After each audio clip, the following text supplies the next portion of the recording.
હવે જોઈશું સમાચાર વિસ્તારથી। વડાપ્રધાન નરેન્દ્ર મોદીએ રામ મંદિરના પવિત્ર ઉત્સવના સંદર્ભમાં તારીખ 14/1/2024 થી તારીખ 22/1/2024 સુધી દેશભરના તમામ નાના મોટા ધર્મ સ્થાનોની સ્વચ્છતા સફાઈ માટે સાર્વત્રિક રીતે સફાઈ અભિયાન હાથ ધરવાનું દેશવાસીઓને આહવાન કર્યું છે, જેના ભાગરૂપે ગૃહ રાજ્યમંત્રી હર્ષ સંઘવી પણ મંદિર સફાઈ અભિયાનમાં જોડાયા હતા। મંદિર સફાઈ અંગેના વડાપ્રધાનના આહવાનને ઝીલી લેવા સુરત જાણે પ્રતિબદ્ધ હોય એમ આજે રાજ્યના ગૃહમંત્રી ઈચ્છાનાથ મહાદેવ મંદિર પરિસરમાં સફાઈ અભિયાનમાં જોડાયા હતા।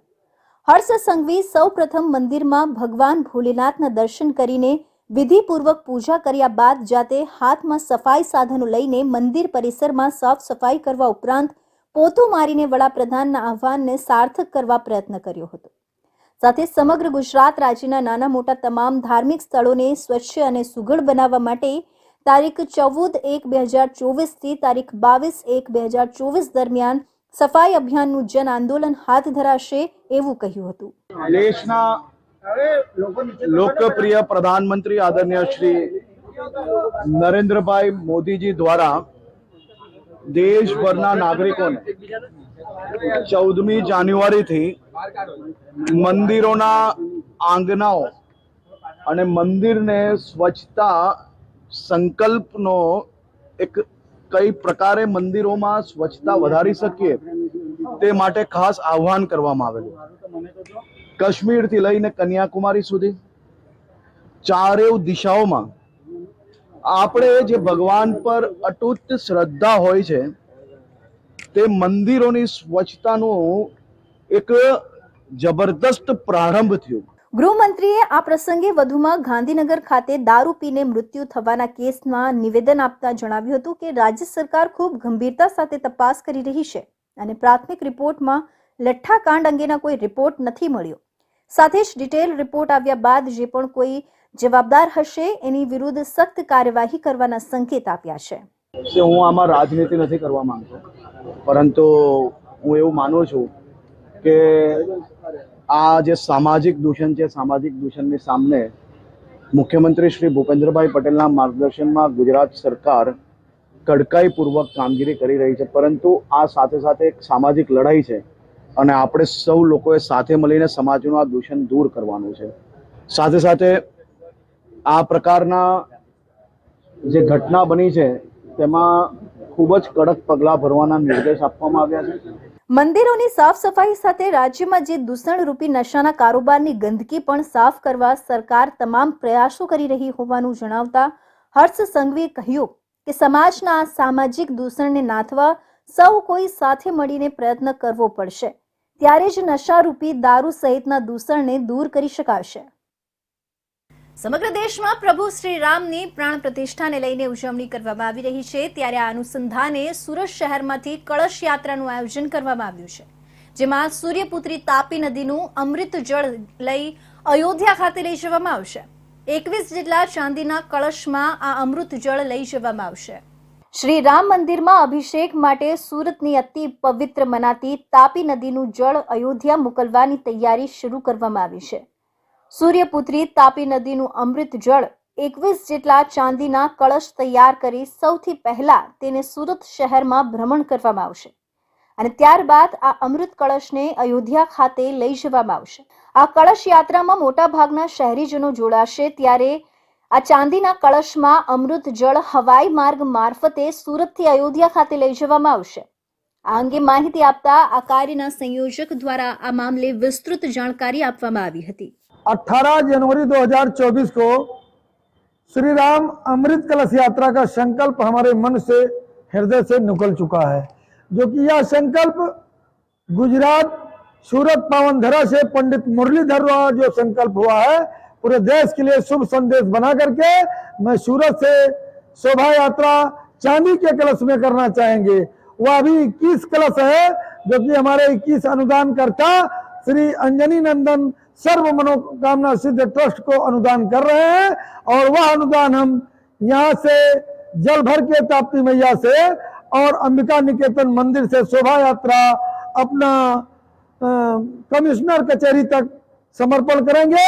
હંમેશા ધાર્મિક ભાવનામાં અગ્રેસર રહેતા સુરત શહેર સૂર્યપુત્રી તાપી નદીના બંને કિનારે વસેલું છે, ત્યારે અત્યંત પાવન કહેવાતી માતા તાપીના જળને અયોધ્યા પહોંચાડી મંદિર પરિસરને પવિત્ર કરવામાં ઉપયોગ કરવામાં આવશે અને આ પવિત્ર જળ ચાંદી કળશમાં અયોધ્યા લઈ જવાની તમામ તૈયારી પૂર્ણ કરી દેવામાં આવી છે.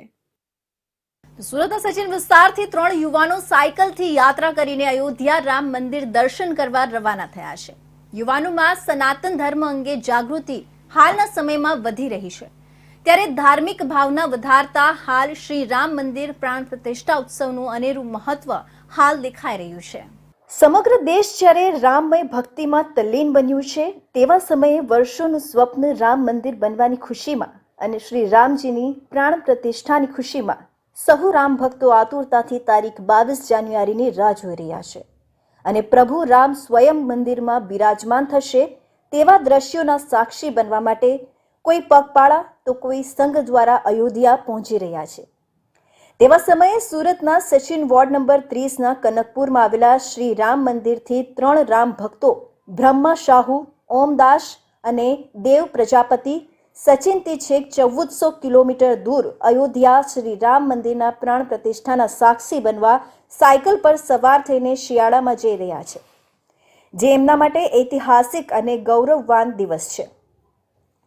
ગતરોજ સવારે આ ત્રિપુટી યુવાનોને સ્થાનિક નગરસેવક light and fire chairman Chiragsinh Solanki, નગર સેવિકા રીના દેવી રાજપૂત તેમજ સમસ્ત ગુજરાત ઉત્તર ભારત સેવા સંઘ પ્રમુખ અજીતસિંહ રાજપૂત તેમજ સંગઠન પ્રમુખ દીપક ચૌધરી, શ્રી રામ મંદિરના વિજય શર્મા તથા કપલેથા સરપંચ સુફિયાન ડેગિયાએ લીલી ઝંડી આપી વિદાય આપી હતી.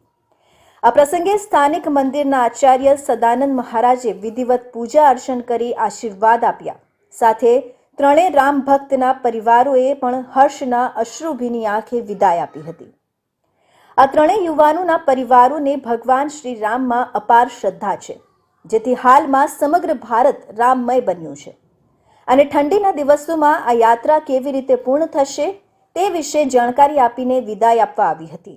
અમારે ત્યાં વાર્ડ નંબર 30 કનકપુરમાંથી રામ ભક્ત અયોધ્યા માટે જતા છે, તો એમને શુભેચ્છા પાઠવવા માટે અમે આ સૌ ભારતીય જનતા પાર્ટીના કાર્યકર્તા ગ્રામજનો यहाँ ઉપસ્થિત રહ્યા છે અને રામજીના દર્શન કરીને સુખમય શાંતિથી સુરત પહોંચે એ શુભેચ્છા સાથે જય હિન્દ, જય શ્રી રામ. આ યુવાનોની આ યાત્રાથી પ્રભાવિત થઈને નગર સેવક ચિરાગસિંહ સોલંકીએ કહ્યું હતું કે આ યુવાનો દ્વારા આજની યુવા પેઢીને સીધો મેસેજ જશે કે જીવનમાં અન્ય સાધનો અને મોબાઈલ સાથે સાથે ભગવાન પ્રત્યેની પણ આસ્થા હોવી જરૂરી છે. શ્રી રામ મંદિર સચિન કનકપુરથી વિદાય લેતા 3 યુવાનોનું સન્માન કરી પૂજા વિધિ અને કર્યા પછી જય શ્રી રામના નારાઓ સાથે વિદાય અપાઈ હતી. आज यहाँ से सचिन से साइकिल यात्रा निकाल रहे, जो कि राम भगवान ये देश की आस्था है और जो 500 सालों से जो राम मंदिर के लिए संघर्ष किए थे, तो उसके लिए और हमको बहुत खुशी हो रही है कि हमारे युग में राम मंदिर का 22 तारीख को निर्माण होने जा रहा है. જય શ્રી રામ.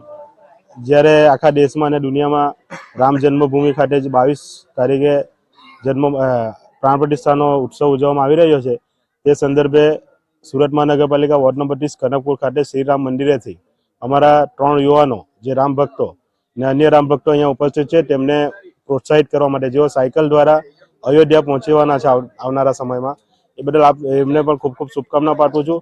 આ સમગ્ર યાત્રામાં અતિ મહત્વની બાબત જોઈએ તો દેશની હિન્દુ મુસ્લિમની એકતા જોવા મળી હતી. શ્રી રામ મંદિરના ઐતિહાસિક ક્ષણમાં સાક્ષી બનવા જઈ રહેલા 2 રામ ભક્તોને નવી સાયકલો ભેટ તરીકે કપલેતા ગામના મુસ્લિમ સમુદાયના સરપંચ સુફિયાન ડેગિયા દ્વારા આપવામાં આવી હતી. આ સાયકલ યાત્રા સાથે કોઈ તકલીફ ના પડે એ માટે એક 2 વ્હીલર બાઇકમાં 2 યુવાનો મનીષ ઝા અને અવનીશ પાલ સેવા અર્થે જોડ્યા હતા, તેમજ એક 4 વ્હીલ કાર પણ 2 દિવસ પછી સેવા માટે આ યુવાનોની યાત્રામાં જોડાશે. શ્રી રામની પ્રાણ પ્રતિષ્ઠાને લઈને દેશભરમાં લોકો પોતપોતાની રીતે આ મહોત્સવમાં સહભાગી થઈ રહ્યા છે. દરેક વ્યક્તિ કંઈક અનોખું પ્રદાન કરી રહ્યો છે. કોઈ ટેટુ પડાવી, કોઈ ધજા છપાવી, કોઈ ટોપી છપાવી રામોત્સવની તૈયારી કરી રહ્યા છે. ત્યારે સુરતમાં 42 સગર્ભા મહિલાઓએ પણ એક અનોખી રીતે ભગવાન રામના પ્રાણ પ્રતિષ્ઠા મહોત્સવમાં પોતાની ભાવના પ્રદાન કરી છે. અયોધ્યામાં ભગવાન શ્રી રામના પ્રાણ પ્રતિષ્ઠા મહોત્સવમાં ભારતના અણુએ અણુ અને કણ કણમાં રામ ઉર્જા સાક્ષાત વિદ્યમાન છે. ત્યારે સુરતની સગર્ભા મહિલાઓએ ભગવાન રામને પોતાની રીતે કંઈક અનોખું અર્પણ કરવા જય શ્રી રામ આ મહામંત્રને 21 નેશનલ અને ઇન્ટરનેશનલ લેંગ્વેજમાં 21 વખત ક્રિએટિવ રીતે લખ્યો છે. રામની પ્રાણ પ્રતિષ્ઠાને લઈને દેશભરમાં લોકો પોતપોતાની રીતે આ મહોત્સવમાં સહભાગી થઈ રહ્યા છે. દરેક વ્યક્તિ કંઈક અનોખું પ્રદાન કરી રહ્યું છે. ત્યારે સુરતની 42 સગર્ભા મહિલાઓએ પણ એક અનોખી રીતે ભગવાન રામના પ્રાણ પ્રતિષ્ઠા મહોત્સવમાં પોતાની ભાવના પ્રદાન કરી છે અને પોતાની ગર્ભાવસ્થાને આધ્યાત્મિક સાથે જોડીને રામ નામનો સંદેશો આપ્યો છે. આ અંગે ગર્ભ સંસ્કારના કાઉન્સિલર અમીષાબેને કહ્યું કે આ રામ નામ 21 વખત અલગ અલગ નેશનલ અને ઇન્ટરનેશનલ ભાષામાં લખવામાં આવ્યા છે. એટલે કે 21 ગુણ્યા 21 બરાબર 441 અને 4 + 4 + 1 બરાબર 9. આમ 9નો આંકડો અત્યંતિક શુભ માનવામાં આવે છે. ભગવાન શ્રી રામની જન્મ દિવસ એટલે રામનવમી. 27 નક્ષત્ર એટલે કે 7 + 2 બરાબર 9. નવધા ભક્તિ, નવગ્રહ અને સગર્ભાવસ્થાના મહિના પણ 9.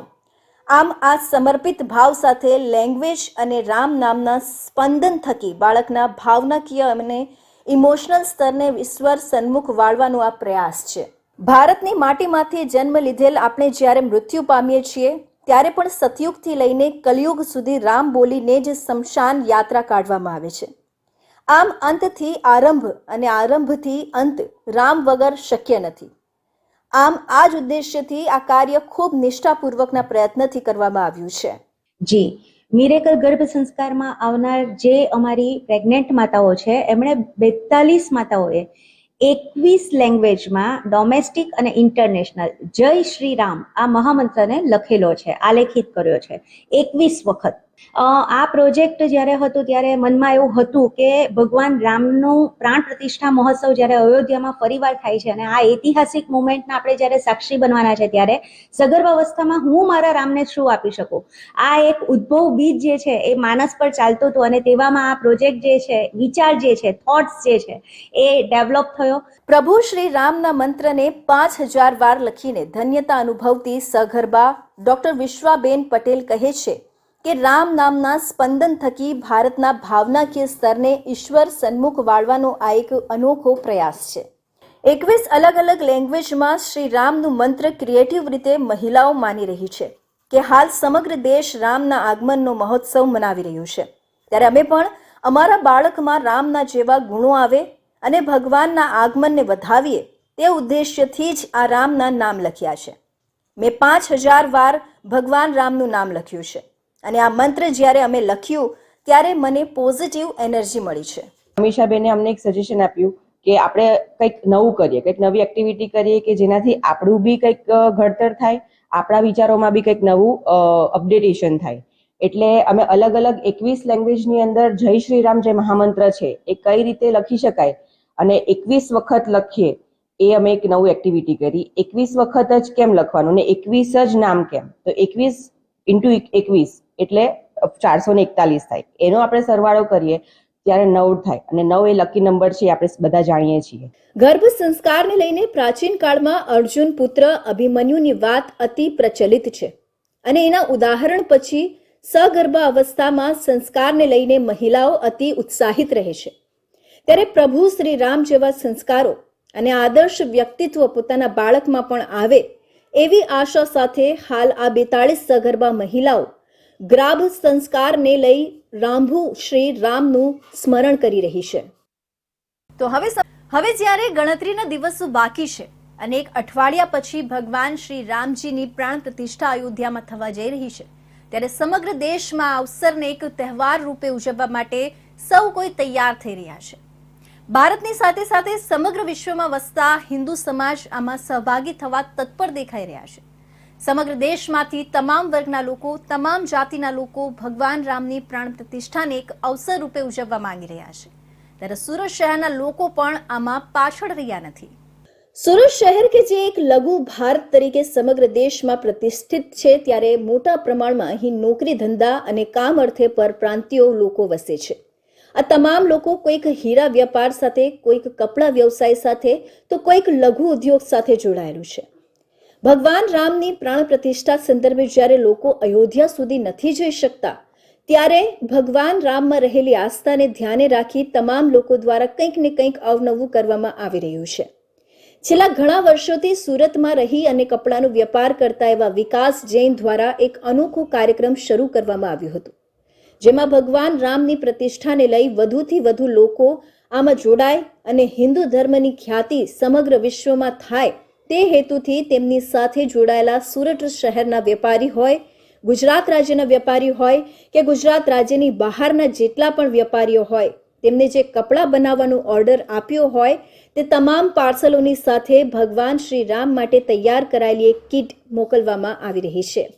આ કીટમાં ભગવાન શ્રી રામ નામનો ધ્વજ, 2 પ્રકારના ખેસ, દીવો અને ભગવાન રામનું પોસ્ટર મૂકવામાં આવ્યું છે, જેથી જ્યારે 22 જાન્યુઆરીના રોજ અયોધ્યામાં ભગવાન શ્રી રામની પ્રાણ પ્રતિષ્ઠા થશે, ત્યારે સૌ વેપારીઓ તેમના ઘરમાં, તેમના દુકાનમાં, તેમના ઓફિસમાં કે મંદિરે જઈ પૂજા અર્ચના કરે અને એક જ સમયે તમામ ભારતીય અને સનાતની હિન્દુઓ જય શ્રી રામના નારા સાથે આમાં સહભાગી થાય, એવું આગવું આયોજન સુરતના વેપારી વિકાસ જૈન દ્વારા કરવામાં આવ્યું છે.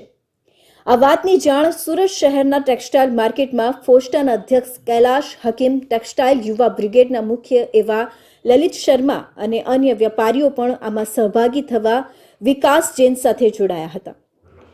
વિકાસ જૈન દ્વારા હાલ સુધી તેમના 150થી વધુ વેપારીઓનું લિસ્ટ બનાવી તેમના માટે આ ભગવાન શ્રી રામને કીટ મોકલવાની તૈયારીઓ કરી દેવામાં આવી છે. સમગ્ર દેશ જ્યારે ભગવામય થવા જઈ રહ્યું છે, 22મી જાન્યુઆરીએ ભગવાન રામલલાની પ્રાણ પ્રતિષ્ઠા થવા જઈ રહી છે, ત્યારે સુરત કઈ રીતે પાછળ રહી શકે? સુરતમાં અવારનવાર તમામ કાર્યક્રમો થઈ રહ્યા છે, ત્યારે સીધા દ્રશ્યો અત્યારે હાલ આપણે સુરત શહેરના એક ટેક્સટાઇલ માર્કેટમાં ઊભા છે. તમે સીધા દ્રશ્યો જોઈ શકો છો કે તમામના હાથમાં ભગવાન શ્રી રામને લઈને એક બોક્સ છે, અને બોક્સમાં શું છે આપણે સૌથી પહેલા જે અગ્રણીઓ ઉપસ્થિત છે, માર્કેટના વેપારીઓ છે, એમની સાથે આપણે વાત કરીશું. ये महज एक बॉक्स नहीं है, ये आज पूरे विश्व में जो भगवान श्री राम का मंदिर की प्राण प्रतिष्ठा होने जा रही है 22 जनवरी को, जो पूरे सनातन की एक फीलिंग्स है, हृदय की लागनी है लोगों की, और ये इस बॉक्स के अंदर अपनी फीलिंग्स और अपनी भावनाएं लोग भेज रहे हैं, और इसको मात्र बॉक्स से न जोड़ा जाए और कपड़े से नहीं जोड़ा जाए, इसमें पैकिंग करने वाले ने अपनी भावनाएं भेजी अपने ग्राहक को. આપણી સાથે જે વ્યાપારી છે જેમણે આખું આયોજન કર્યું છે, આપણે એમની સાથે વાત કરીશું. આપકા નામ? मेरा नाम विकास जैन है. मैं रजत सिल्क मिल्स का प्रोप्राइटर हूँ.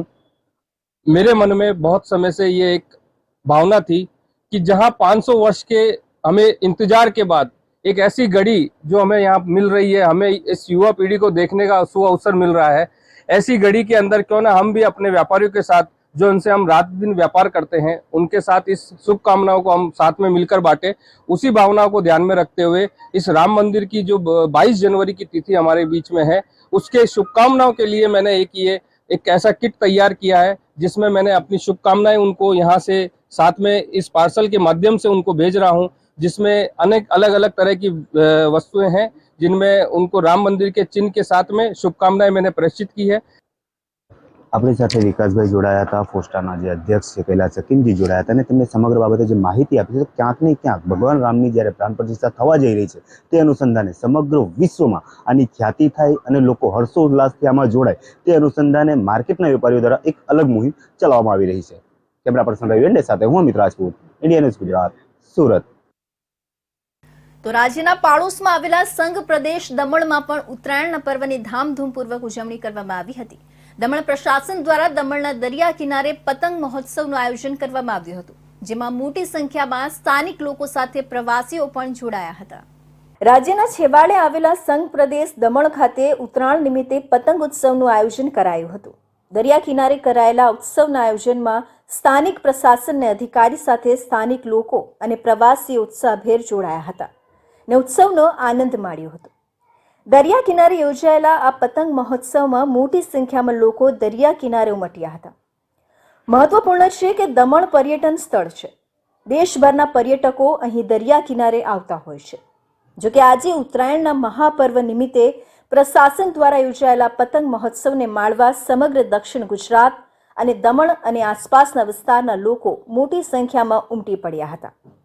દમણનો દરિયા કિનારાનું આકાશ રંગબેરંગી પતંગોથી ઉભરાયું હતું. લોકો પરિવાર સાથે આ દરિયા કિનારે પતંગ મહોત્સવની મોજ માણવા પહોંચ્યા હતા. મહત્વપૂર્ણ છે કે દમણના દરિયા કિનારે આખું વર્ષ પર્યટકો ઉમટતા હોય છે. જો કે આજે ઉત્તરાયણના વિશેષ દિવસે લોકોએ દરિયા કિનારે પતંગ ચગાવવાની સાથે બોટિંગની પણ મજા માણી હતી. સાથે જ કિનારા પર જ લોકોએ પરિવાર સાથે મોજ મસ્તી કરી હતી. આમ દમણનો દરિયો આજે પર્યટકો અને પતંગોથી ઉભરાયો હતો. દેશમાં અતિ પછાત ગણાતા એવા આદિમ જૂથના લોકો સરકાર દ્વારા પૂરી પાડવામાં આવતી વિવિધ યોજનાઓથી વંચિત ન રહી જાય તે ઉદ્દેશ્યથી પ્રધાનમંત્રી જનમન કાર્યક્રમ શરૂ કરાયો છે. જે અંગેનો તાપી જિલ્લામાં જિલ્લા કક્ષાનો કાર્યક્રમ વાલોડના અંબાજ ગામે મંત્રી મુકેશ પટેલના અધ્યક્ષસ્થાને યોજાયો હતો. આદિમ જૂથના લાભાર્થી સરકારની કોઈ પણ યોજનાના લાભથી વંચિત ન રહે જે માટે પ્રધાનમંત્રી જનમન કાર્યક્રમનું આયોજન કરાયું હતું. જેમાં પ્રધાનમંત્રી કિસાન સન્માન નિધિ પીએમ જનધન યોજના, પીએમ માતૃવંદના યોજના, પીએમ વિશ્વકર્મા યોજના, પીએમ ઉજ્જવલા યોજના, PM Awas Yojana, Ayushman Bharat card, one અધિકાર અધિનિયમ, કિસાન ક્રેડિટ કાર્ડ, આધાર કાર્ડ, રેશન કાર્ડ અને જાતિ પ્રમાણપત્ર સહિત વિવિધ યોજનાઓના લાભાર્થીઓને મહાનુભાવોના હસ્તે લાભાન્વિત કરવામાં આવ્યા હતા. ભારત સરકાર દ્વારા પ્રધાનમંત્રી જનજાતિ આદિવાસી ન્યાય અભિયાન અમલમાં મૂકવામાં આવ્યું છે. આ અભિયાન અંતર્ગત જનજાતિ સમાજના આદિમ જૂથના લોકોને વિવિધ યોજનાકીય સહાય લાભો પહોંચાડવાની નેમ છે. હાલ ગુજરાત રાજ્યમાં કાથોડી, કોટવાલિયા, પઢાર, સિદ્દી, કોલધાનો એમ 5 આદિમ જૂથ જાતિઓ સમાવિષ્ટ છે, જેમને આવકાર દિવસોમાં 100% સરકારી લાભોથી લાભાન્વિત કરાશે તેવું મંત્રી મુકેશ પટેલે જણાવ્યું હતું. આજે દેશના યશસ્વી પ્રધાનમંત્રી શ્રી નરેન્દ્રભાઈ મોદી સાહેબે જનમન યોજનાની જે શરૂઆત કરી તો આ પીએમ જનમન યોજના આ તાપી જિલ્લાના અમે અંબાજ ગામની અંદર આજે મોદી સાહેબનો લાઈવ પ્રોગ્રામ હતો. ખૂબ મોટી સંખ્યામાં અહીંયા લાભાર્થીઓ હાજર રહ્યા હતા. સમગ્ર દેશની અંદર 28 લાખથી વધુ પરિવારો અને લગભગ 7 લાખ જેટલા ઘરો આ આદિમ જૂથની અંદર અલગ અલગ જ્ઞાતિઓમાં સમાવેશ થતો હતો. ત્યારે આ તાપી જિલ્લાની અંદર પણ લગભગ 6000 જેટલા ઘરો અને 27000થી વધુ વસ્તીઓ આ જિલ્લાની અંદર આવેલી છે. હું MSM4 master in English Surat Vadiya women's કોલેજમાં કરું છું અને દરરોજ અપડાઉન કરું છું. મને પ્રધાનમંત્રી આવાસ યોજનાનો લાભ મળ્યો છે અને તે હવે જે યોજના છે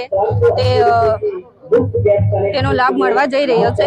તેની સાથે સાથે વીજળીની પણ સુવિધા નહોતી પહેલા, અત્યારે તેની પણ સુવિધા છે અને તેના લીધે અમે સારું વાંચી શકીએ છીએ અને સારું એજ્યુકેશન પણ પૂરું પડ્યું છે અમને. અને જે પ્રધાનમંત્રી દ્વારા મને જે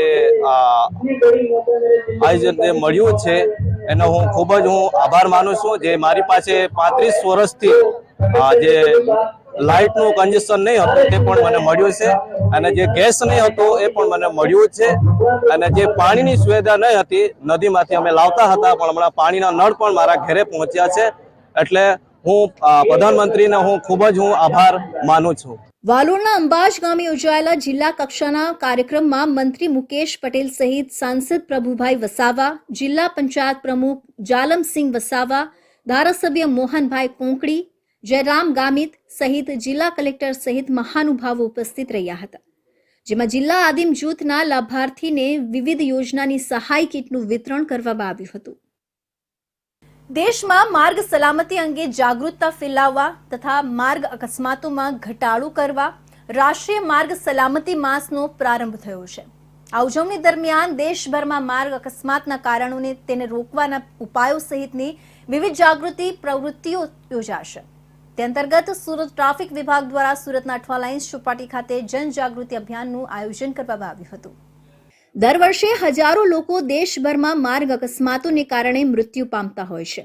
ત્યારે આવા અકસ્માતોને નિવારવા હંમેશા માર્ગ સલામતી સપ્તાહ ઉજવાતો હોય જે અંતર્ગત સુરતમાં પણ ઉજવણી શરૂ કરવામાં આવી છે અને ટ્રાફિક નિયમોનું લોકો પાલન કરે, સાથે જ અકસ્માતો નિવારવાની બાબતોનું લોકો ધ્યાન રાખે એ માટે જનજાગૃતિ કેળવવાનો પ્રયાસ હાથ ધરાયો હતો અને સાથે જ ટ્રાફિકના નિયમોનું પાલન કરનાર નાગરિકોને traffic additional CP, traffic DCP સહિત પોલીસ કર્મીઓએ ગુલાબના ફૂલ અને છોડ આપી સન્માનિત કર્યા હતા. માર્ગ સલામતી અંતર્ગત શરૂ થયેલા અભિયાન 14 જાન્યુઆરીથી 15 ફેબ્રુઆરી સુધી ચાલશે, જેમાં અલગ અલગ આયોજનો થકી લોકોમાં ટ્રાફિક પ્રત્યે જાગૃતિ લાવવાનો પ્રયાસ કરાશે.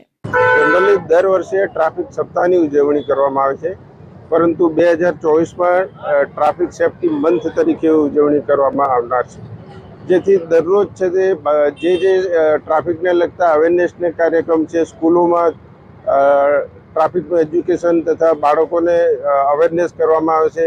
એ જ રીતે તમામ નાગરિકોને એને પણ ટ્રાફિક સપ્તાહ મંથની ઉજવણી રૂપે કોઈને કોઈ કાર્યક્રમ રૂપી તેમને ટ્રાફિકના નિયમોની જાગૃતિ અંગે કાર્યક્રમો કરવામાં આવે છે. તે અનુસંધાને આજ રોજ ટ્રાફિક સપ્તાહના દરેક જે ટ્રાફિકના સિગ્નલ છે તે જગ્યાએ ટ્રાફિકના તમામ અમારા કર્મચારીઓ તથા અધિકારીઓ ગુલાબના ફૂલનું વિતરણ કરીને જે નાગરિકો ટ્રાફિકના નિયમોનું પાલન કરે છે તેને ગુલાબનું ફૂલથી સન્માનિત કરવામાં આવે છે. દર વર્ષે ટ્રાફિક નિયમોની જાણકારી આપવા માટે 1 મહિના સુધી આ રીતે ટ્રાફિક પોલીસ દ્વારા વિવિધ કાર્યક્રમો કરવામાં આવે છે, જેના ભાગરૂપે સુરતમાં પણ આ કાર્યક્રમની શરૂઆત કરવામાં આવી છે. તો આ હતા સુરત બુલેટિનના મહત્વના સમાચાર. ફરી મળીશું અન્ય નવા સમાચાર સાથે. ત્યાં સુધી જોતા રહો ઇન્ડિયા ન્યૂઝ ગુજરાત.